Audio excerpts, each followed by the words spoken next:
آپ کو معلوم ہے کہ ماہ ربیع الاول کا آغاز ہو چکا ہے، دوسری تاریخ ختم ہوئی اور آج ہم تیسری شب میں اس وقت یہاں بیٹھے ہیں۔ یہ ماہ مبارک حضور صلی اللہ علیہ وسلم کی سیرت مطہرہ سے ایک بڑا گہرا تعلق رکھتا ہے۔ حضور کی ولادت باسعادت بھی اسی ماہ مبارک میں ہوئی، اگرچہ تاریخ کے بارے میں اختلاف ہے۔ حضور کا انتقال بھی اس ماہ مبارک میں ہوا، اور وہ متفق علیہ تاریخ ہے 12 ربیع الاول اصل میں حضور کا یوم وفات ہے، اور اکثر محققین کی رائے یہ ہے کہ آپ کا یوم ولادت جو ہے وہ 9 ربیع الاول ہے۔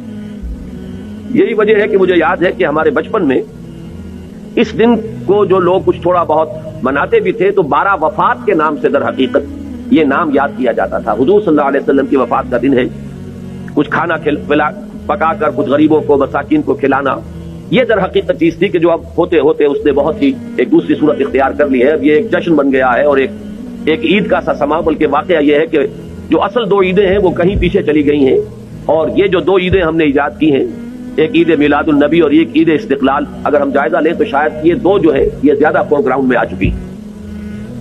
لیکن یہ کہ جہاں تک آپ کی ولادت اور آپ کے وفات کا اس ماہ مبارک میں ہونا ہے وہ ثابت ہے۔ مزید برآں حضور کا ورود مدینہ منورہ میں بھی ماہ ربیع الاول میں ہوا ہے۔ اس پہلو سے اگر اس ماہ مبارک میں ہم سیرت النبی کے مطالعے کا ایک خاص موضوع رکھیں، کسی تاریخ کے تعین کے بغیر اس مہینے کی مناسبت سے سیرت مطہرہ پر گفتگویں ہو، غور و فکر ہو، اور اس میں بھی عملی پہلو سامنے ہو، اتباع کا جذبہ ہو، سمجھنا سمجھانا اس لیے ہو کہ اس پر عمل کرنا ہے، تو یقیناً یہ چیز ہمارے لیے بہت مفید ہوگی اور ہمارے بہت سے امراض کا شاید اس سے مداوع ہو سکے۔ یاخذون بسنتہ ویقتدون بامرہ ثم انہا تخلف من بعدہم خلوف۔ پھر ہمیشہ یہ ہوتا ہے، ہر نبی کا جاننے والوں میں، پہچاننے والوں میں، ماننے والوں میں ہوا ہے، امت محمد بھی مستثنیٰ نہیں ہے۔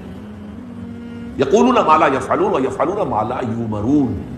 یہاں نوٹ کیجئے کہ وہ کہتے وہ تھے جو کرتے نہیں تھے، اور کرتے وہ تھے جس کا حکم نہیں۔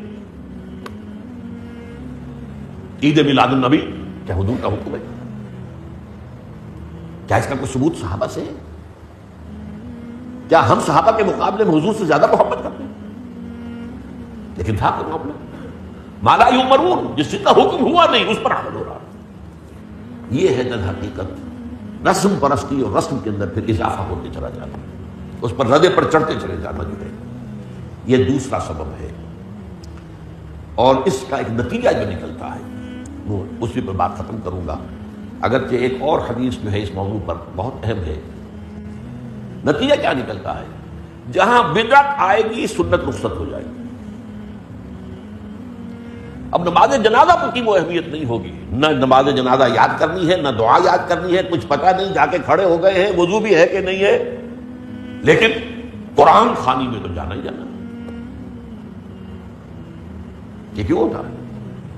ورنہ یہ کہ نماز کی اہمیت ہوتی، نماز جنازہ کی، آپ اگرچہ عربی نہیں آتی لیکن ترجمہ تو اس دعا کا یاد کر لینا کوئی مشکل کام نہیں ہے، تاکہ کھڑے ہوں، دل سے دعا مانگے۔ تو جہاں بدعت آئے گی وہاں سنت جو ہے اس کی حیثیت کم ہو جائے گی، اس کا استخفاف ہوگا یا غائب ہو جائے گا۔